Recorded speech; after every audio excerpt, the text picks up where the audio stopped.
What's a dirty little secret that you know, only because you work in the industry? Part 2.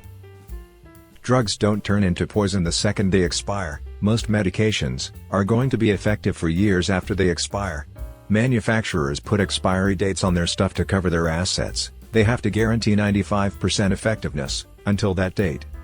As long as it isn't an antiviral or antibiotic, you can probably use it for years after it expires, with no issues.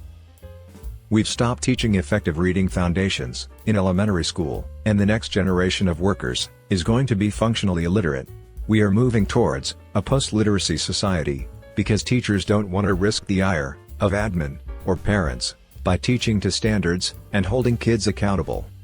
Similarly, we don't require kids to memorize basic foundational math facts anymore, times tables, addition or subtraction in their head, etc., and outside of a small percentage of highly motivated students, I wouldn't want to hire any of the next generation to run a cash register. The grad students teaching your classes, sometimes, have more direct power over your grade than your professor.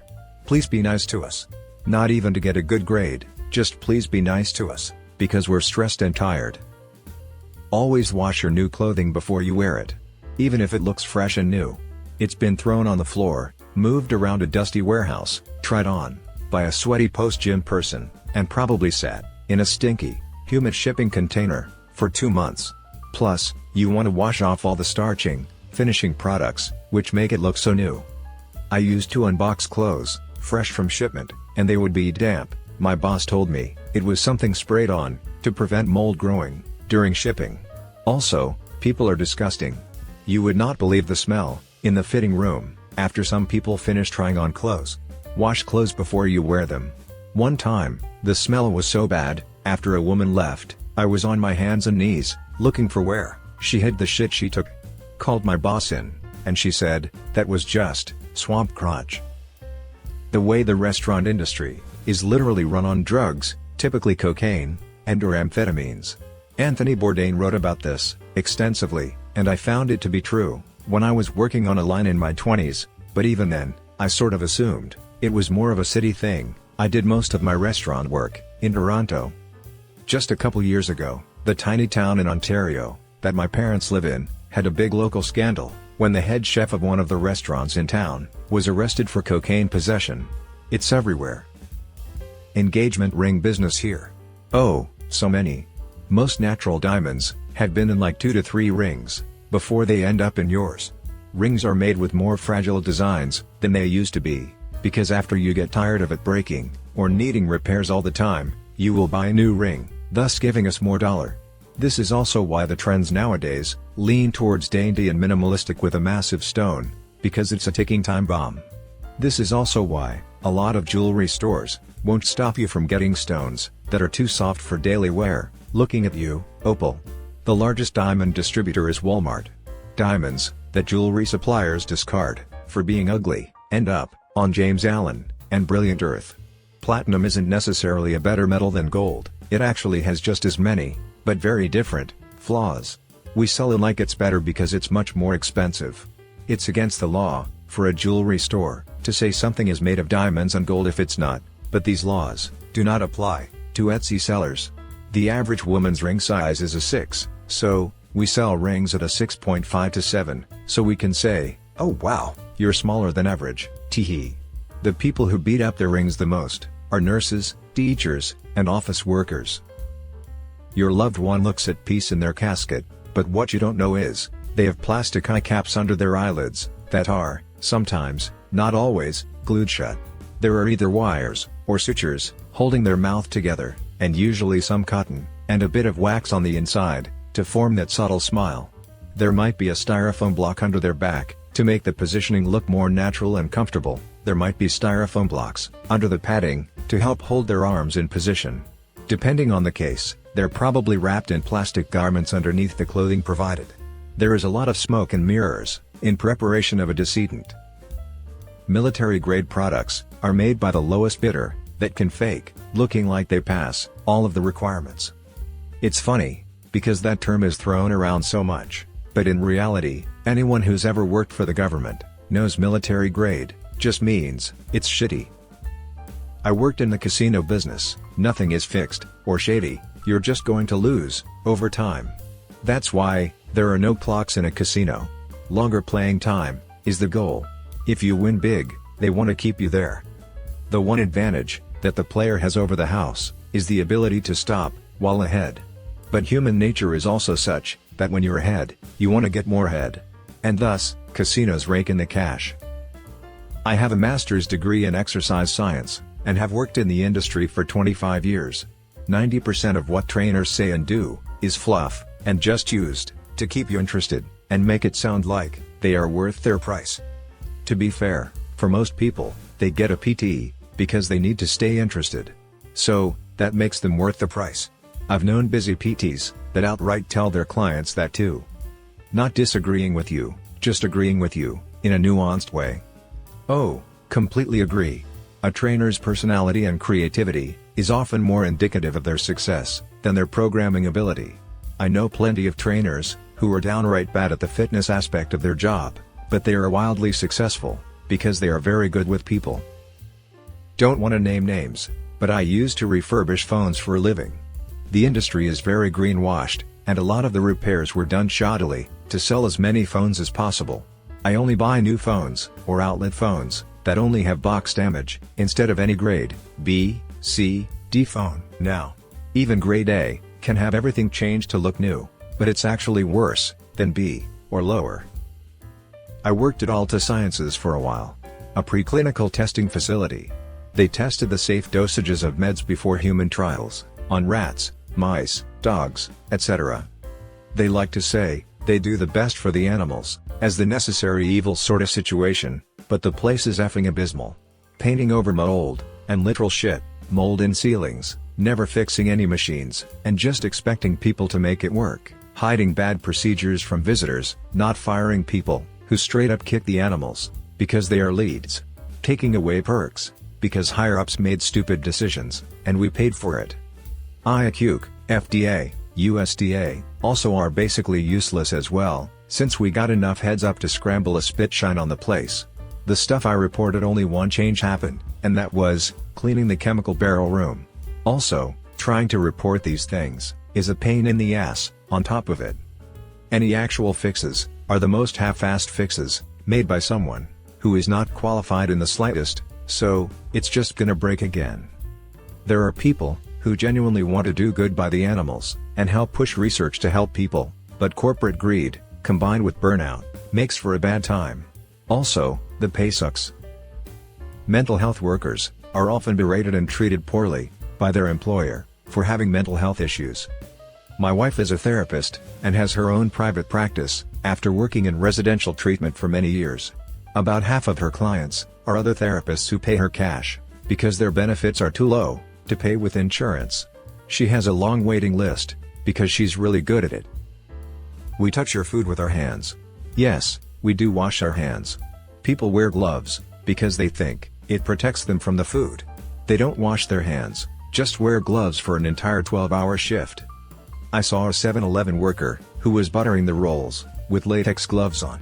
In between, she was serving customers and handling money and other items while still wearing the gloves, then went straight back to buttering the rolls with the same gloves on. Not a dirty secret, but Little Caesars makes their marinara sauce from scratch every morning, same with the dough. Not once in my time working at Wendy's did they clean their ice machine. Water is frozen and melted constantly, and I'm sure there's mold in there.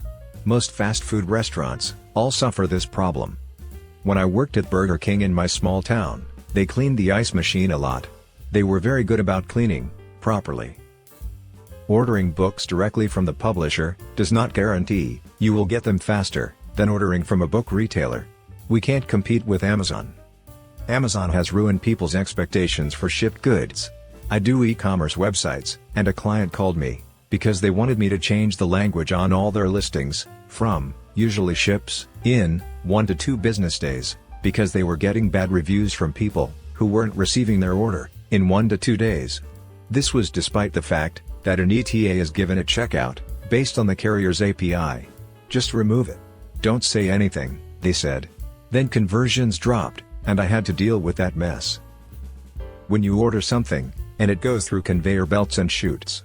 It doesn't matter if you write in big, fragile, they all go through the same process, and can find themselves in a chute, where heavy packages can just hit your package and destroy everything inside. Sometimes, they get stuck in conveyor belts, ripping off stuff. If the person who sells your stuff doesn't properly package your item, loose in a box, I can guarantee you that it will find itself between a carrier, harmonica, and will be lost in the process, or destroyed, hitting edges of side guards.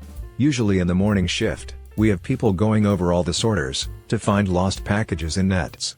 Then it will be repacked for you, but obviously damaged, not damaged, if lucky. People are dumb, seriously. A loose item on a rolling conveyor belt will always be unstable, no matter what.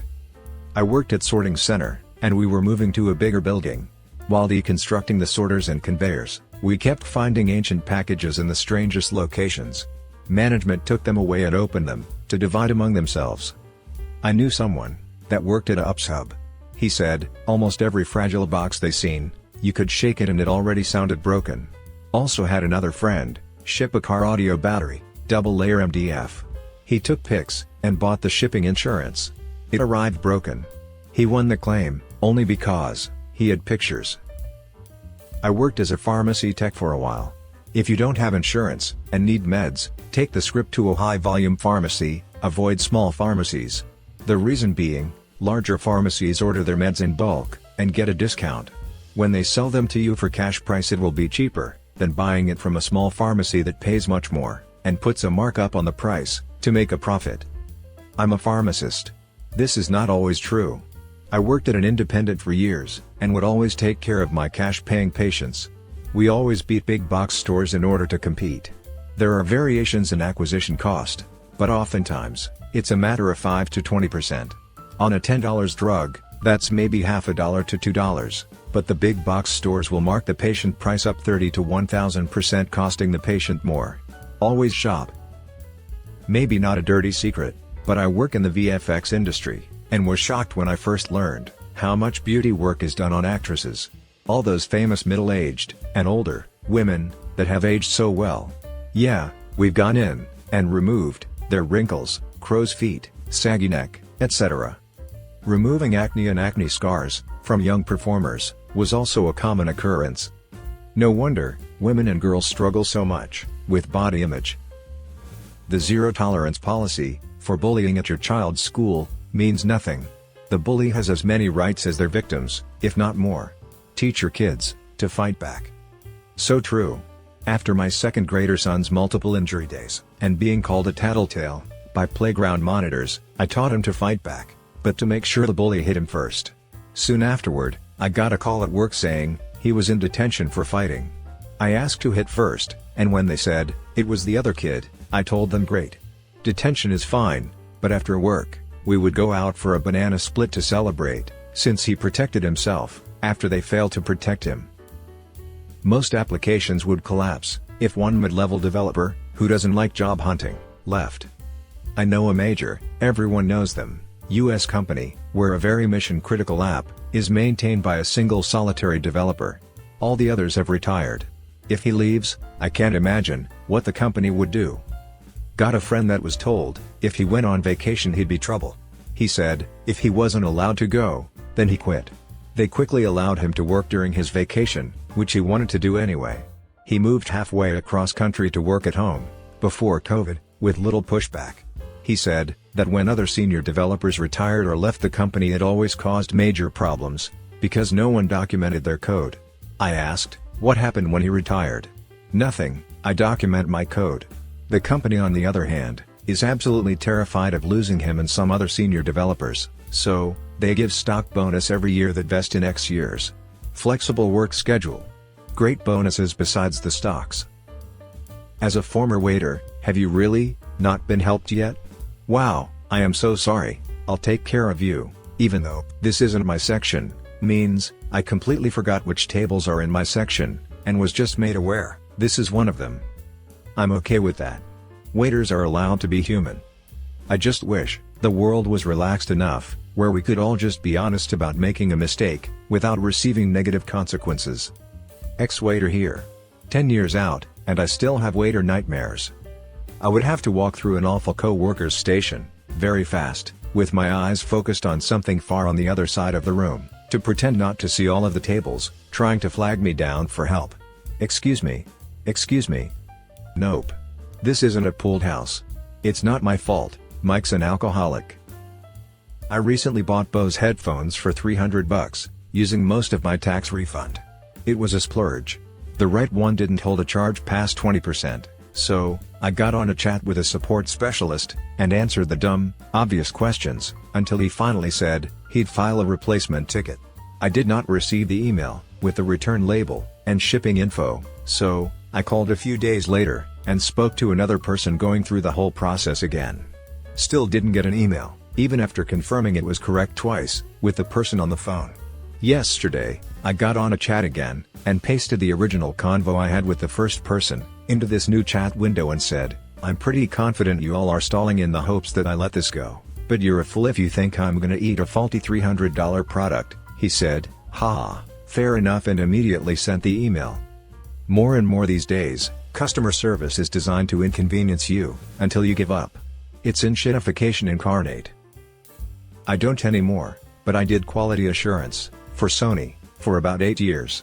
The biggest thing is, how many of the developers actually ever sit down to play even 10 minutes of the game they work on. I can probably count on one hand the number of devs I encountered in those 8 years, that had any idea what the front end looked like, or how the game was played at all. Imagine working on something for years, and not even taking a few minutes a month to see how it's coming out, and out of pure laziness too. Writing bugs was 90% outlining how to navigate a game, that the person reading it, had literally zero clue how to play. This lines up with my experience over the years.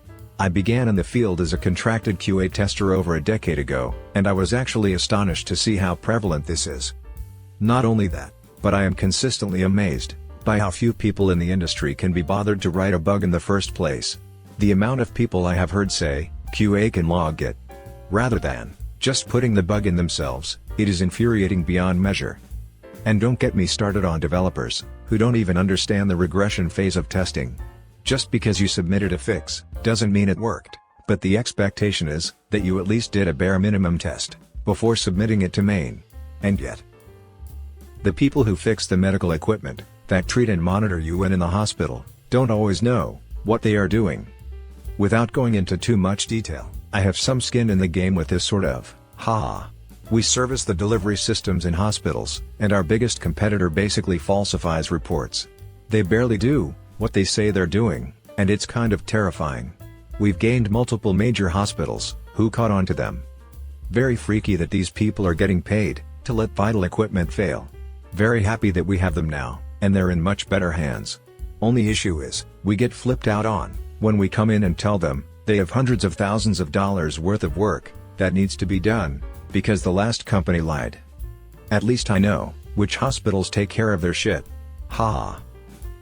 Hospitals don't give a F about you, your family, or their patients. They care about only money. The people that care are your doctors, nurses, and techs. And don't worry, they don't give a F about the doctors, nurses, or techs, either. Debriefing after a particularly difficult trauma patient? F that. You better just go into the bathroom and wash all that blood off of you, and move on. We know you just spent 4 hours with that guy, trying to save his life, only for him to effing die, but get your shit together right now. Taking a quick breather is for fussies. No higher management in EMS, or any other healthcare field, gives a F what you're going through, and 99% of the time, they haven't been through that shit themselves, because they have no actual medical background. I know a dirty, big secret.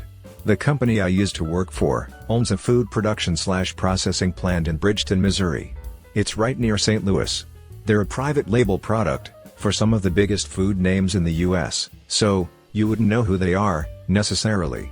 But I can tell you that most of us have their products in our kitchens right now. If you know anything about Bridgeton, it's that it's a community that was featured in HBO's Atomic Homefront documentary. Why is this bad? They are making food products you and your family buy, in a plant that is less than a mile from the Westlake Bridgeton landfill, which has had a subsurface fire burning for years, and which is inching closer and closer to an adjacent radioactive waste super site, which is where remnants of the Manhattan Project were dumped and buried. People in nearby Coldwater Creek have been dying of cancer and other illnesses at alarming rates for decades, as the groundwater is no doubt contaminated. And I can't tell you how many other manufacturers are in that industrial area. Too many to fathom. I'm not a conspiracy theory type of person, but I know we are all being poisoned on a daily basis from companies like this and others like DuPont.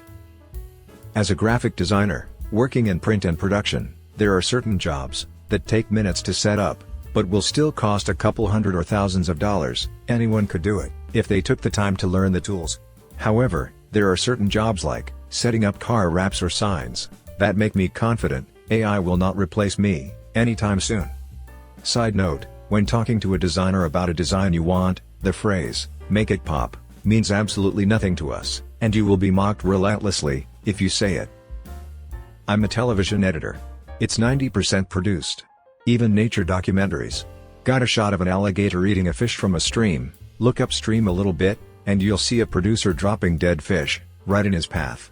Got a cool shot of birds flying away from a tree, pan that camera down, and there's a producer shouting and throwing rocks at them. I always say this one, when these threads come up, your government has no idea what they are doing. Whether it's a small local government, or the folks in the White House, it's all a bunch of people trying to fake it till they make it. It's a miracle we've made it this far, with how fragile our government system is. Another unsettling secret is that many municipalities across the country have no emergency management plans of any sort.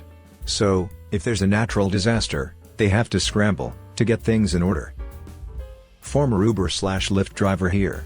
I've got two. It's not a dirty secret, but a secret, nonetheless. Rideshare drivers do more than just shuttle people around in their cars. If you're doing it right, you also have to keep all receipts for gas, maintenance, repairs, etc. so that you can use them to file your taxes properly. Some of these things you can write off too. We have to balance out budgets accordingly, and set aside 30% of what we make, because they don't take taxes out of our payments. You can put some of your rideshare skills on a resume, too. A more dirty secret is, you'd be amazed how many essays I've had to break up in and around my car. I really wish rideshare drivers got essay or human trafficking awareness training, because the amount of times I've had to save a woman who happened to be my passenger from being followed and chased down the street is wild. We drivers see the worst sides of humanity sometimes, and it can be traumatizing. Portfolio managers add no value. Their portfolios simply reflect a relevant stock index, and the odds of them consistently beating the index over any period of time after fees is essentially zero. Investment advisors similarly add no value, and their major role is to get you to invest in expensive, in terms of fees, products such as mutual funds. For some people, the only advantage of an investment advisor is education in basic finance, which could fit on a small pamphlet. The entire investment industry is predicated on your ignorance, allowing them to extract a sizable amount of your money at no risk to them. CPA here. To further this point, there's proven research out there that if you put a group of stocks on a dartboard, threw the dart, and picked your stocks that way, you'd have better odds than using someone to pick your stocks. There's literally 1 million of factors that affect stock prices, no one knows, or can know.